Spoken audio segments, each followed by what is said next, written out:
Nag-warning na naman po yung mga barkado ni Mao Diggs, yung China. Ayan po, China warns Philippines not to miscalculate situation in South China Sea. Sabi po ng Foreign Ministry. What? Kayo yung wag ninyong i-miscalculate yung aming resolve. Kasi kami po, lahi kami ng mga matatapang, lahi ni Lapu-Lapu. Hindi nga umobra sa amin kahit sinakop yung Pilipinas for more than 300 years ng Spanish Empire. Pati yung mga Amerikano, nilabanan namin dito, yung mga Hapones. Nanatiling nakatayo ang mga Filipino kasi kami po, hindi kami mga duwag. Kaya naming itaya yung aming buhay para sa aming bayan. Napakalinaw sa aming lupang hinirang ang mamatay ng dahil sa'yo. We are Maharlikans, Ophirians. Paanong sisindakin ninyo kami rito sa Pilipinas? Wala pa po kayo, wala pang mga Chinese. Nandito na yung mga Ophirians. This country, the Philippines, the modern Philippines is Ophir, the land of creation. Kaya wag ninyo kaming sinisindak-sindak dito, di ba? Kaya sabi ng ating Pangulong Bongbong Marcos sa ating armed forces, Philippines to remain undeterred in WPS, urges Filipino soldiers to show courage, firm resolve. BBM lang po yung sakalam. Di ba? Yan ang aming puging-puging Pangulo na sabi ng mga minions ni Mao Diggs. Si Mao Diggs mismo, weak leader daw. Anong weak leader? Ayan ang sabi ng ating Pangulo, Philippines undeterred amid West Philippine Sea issue. Si Mao Diggs, gawin na ninyo niya kaming province. Di ba?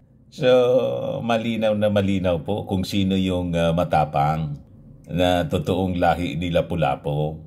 Huwag kami mga Chinese, hindi ninyo kami kayang sindakin.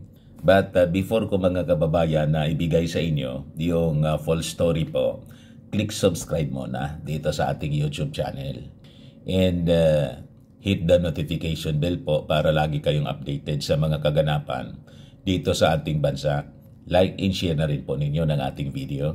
At wag na rin po ninyo mga kababayan na skip yung ating mga commercial ads para tuloy-tuloy lang ang pag-unlad ng bagong Pilipinas, the land of Ophir. Sa mga naghanap po ng malinis and spacious fitness gym, bumisita lang po kayo sa aming Colossal Fitness Gym.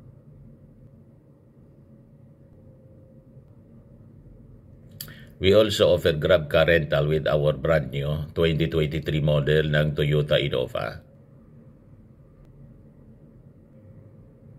We also accept booking for those who are planning to travel via PAL, Cebu Pacific and other airline companies, local and international, and bills payment for Meralco bills, PLDT, etc. Ang Colossal Fitness Gym is located at 3rd floor, Security Bank Building, Landco Business Park, Legazpi City, Albay. For inquiries, log for Gilon Maravillas, contact number 0966-802-0949.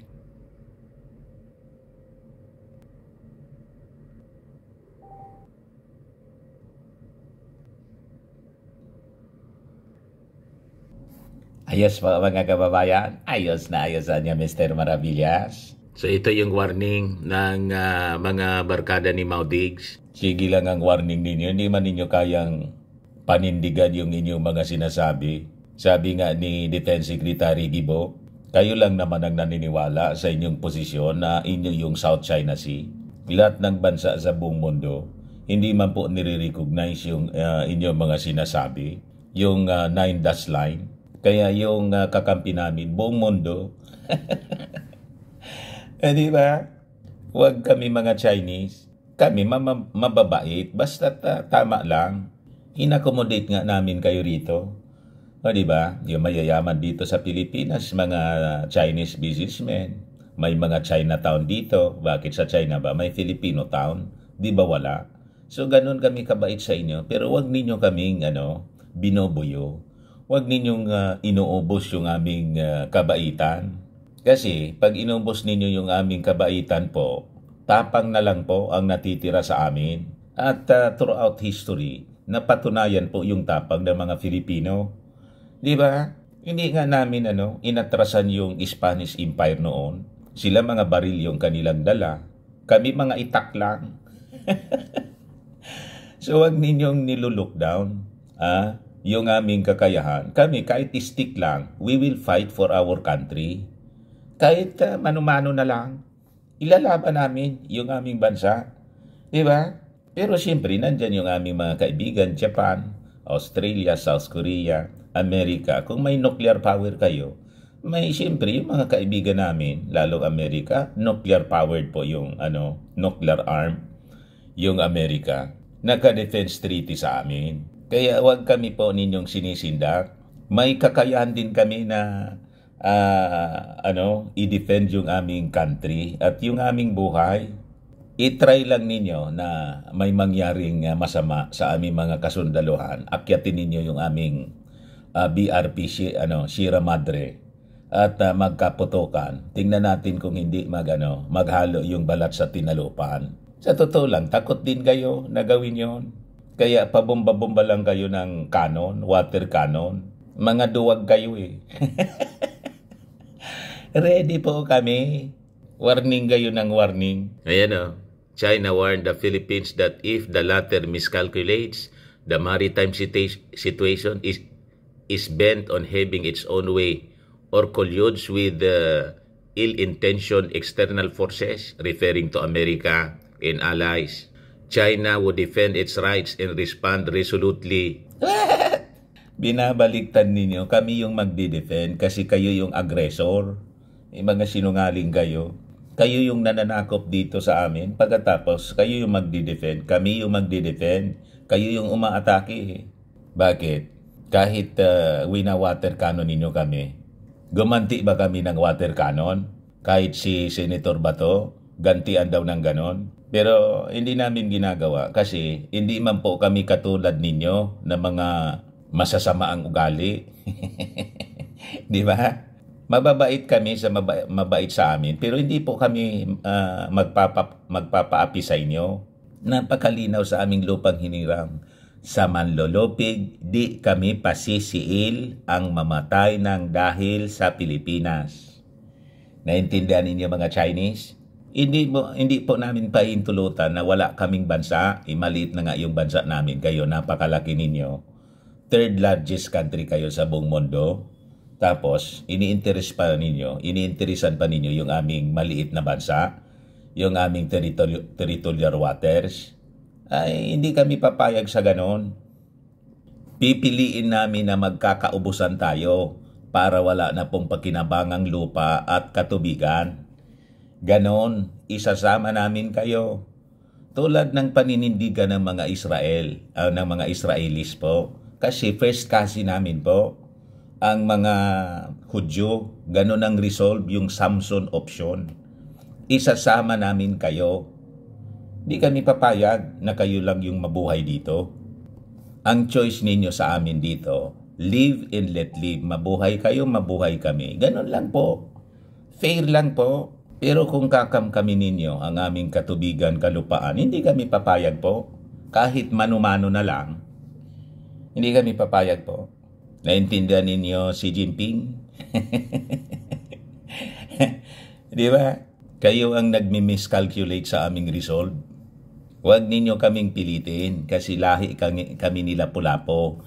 Lumaban po sila Pulapo sa mga Kastila gamit lang yung espada. Sa kanila baril. Pero sila Pulapo espada. Lahi kami nila Pulapo. Yung aming Pangulo, si President Bongbong Marcos, is an Ophirian, lahi nila Pulapo. So ito po yung mensahe ng ating matapang na Pangulong Bongbong Marcos sa ating armed forces kahapon. After na magkita-kita po kami sa Kalayaan Hall with the meet and greet sa aming Pangulong Bongbong Marcos doon sa Palasyo Malacanang. Kaya madali lang siya doon sa aming sa aming occasion. Dumiritso siya doon sa armed forces. Sabi niya rito mga kababayan, President Ferdinand Marcos Jr. reassures the nation's determination in defending territorial rights amidst rising tensions in the West Philippine Sea during the Armed Forces founding anniversary. So during the 88th founding anniversary ng ating armed forces, Marcos Jr. rallied the troops to show courage and tenacity in defending the country's territorial integrity. So, ito po yung patunay na ang ating Pangulo po ay hindi po siya weak leader tulad ng sinasabi po ni Mau Diggs. Ang weak leader po, yung taong walang paninindigan, hindi kayang i-defend yung ating rights, sovereign rights, at willing na maging province na lang tayo ng China. Yun ang totoong weak leader. Yun nagpapatuta po sa isang dayuhang leader.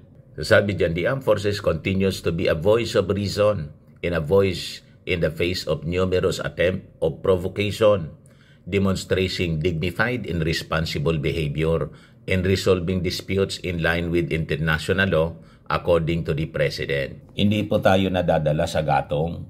Kahit yung ibang mga senador tulad ni Senator Bato, nanggagatong na po. Gamitan din daw ng water cannon. Mali na nga yung ginagawa ng mga Chinese. Tapos mali din yung ating response. Hindi po pwede yung ganun po. Dapat rule of law. So sabi ng ating Pangulo, we shall continue to assert our rights in accordance with Philippine Constitution and international law. The recent incidents involving no less than our Armed Forces Chief of Staff is worrisome, he said, referring to the recent water cannon attack on one of the supply boats on which Military Chief Romeo Browner Jr. was aboard. So, totoo anyang nakakabahala yung ganong ginawa ng mga Chinese. Yes, but it is a proud demonstration niya of Filipino courage against coercion and our firm resolve to protect, preserve, and uphold our territorial integrity. I know that our soldiers and our troops espouse the same values and principles, and they remain undeterred by actions that stir tension.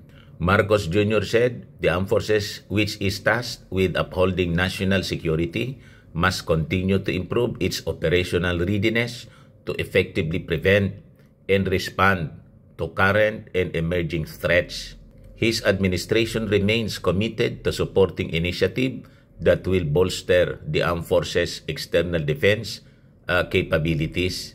Sabi ng ating Pangulong Bongbong Marcos. Kaya ito mga pananalita, mga kababayan ng mga barkada ni Mau Diggs, ayan po, lahat man yan lang ablada, daldal lang po nagdaldal.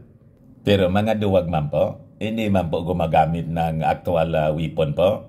Kasi alam nila, it will trigger the Mutual Defense Treaty. Ma-justify po mga kababayan yung paggamit ng Amerika ng ultimate weapon. Hindi nila gugustuhin yon kasi masasayang yung kanilang mga sakripisyo. Tulad ng ginawa noon ng Amerika sa Japan, surrender po yung Japan. Pag hindi po, ubos tayong lahat. Di ba?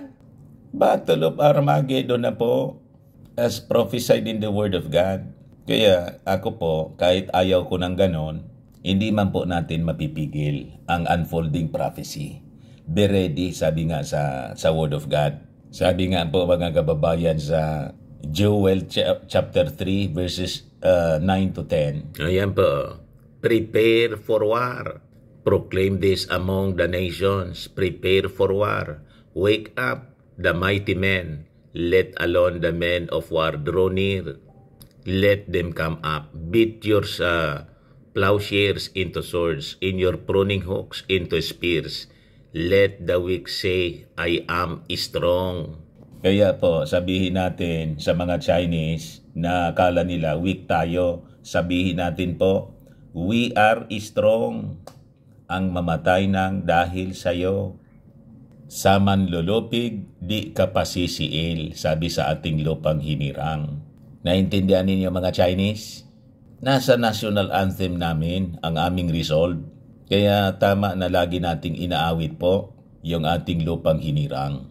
Ayan man lang po mga kababayan. Ako po si Dante Maravillas. Bye-bye po. God bless the Philippines, the land of Ophir.